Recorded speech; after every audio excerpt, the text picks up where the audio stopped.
আসসালামু আলাইকুম ওয়া রাহমাতুল্লাহি তাআলা ওয়া বারাকাতু।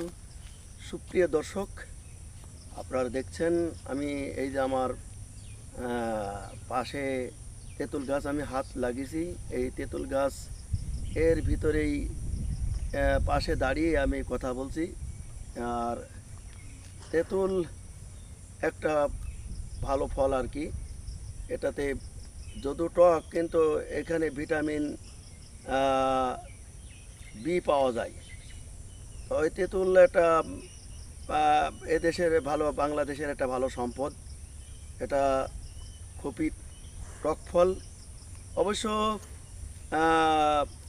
মাদিনাতুল মুনাওয়ারায় আমি গিয়েছিলাম, সেখানে যে তেঁতুল আমি খেয়েছি ওই তেঁতুল হলো মিষ্টি। আল্লাহ রব্বুল আলামিন এক এক দেশের এক একটা নিয়ামত দিয়েছেন।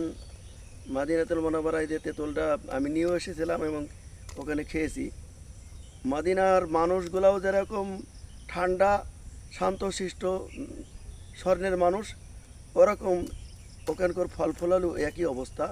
তেঁতুল হলো মিষ্টি, মদিনার তেঁতুল মিষ্টি, কিন্তু আমাদের বাংলাদেশের তেঁতুল এত পরিমাণ টক, মুখ দেওয়া কঠিন, সবাই পারে না। যারা টক পছন্দ করে, যারা টক খায়, তারা এটা দিয়ে আচার বানায়। আচার, অবশ্য আচার খেতে খুব ভালো লাগে, খুবই সুন্দর একটা ফল। তো সেজন্য ভালো লাগলো। আমি এই জায়গার এই গাছের নিচে দাঁড়ায় আছি। আর এই তেঁতুল গাছটা আসলেই এটা ঐতিহ্যবাহী একটা ফল।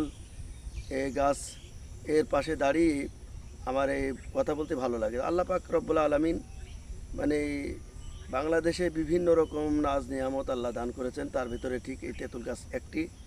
তো এই তেঁতুল গাছের তলে দাঁড়িয়ে আমি কথা বলছি।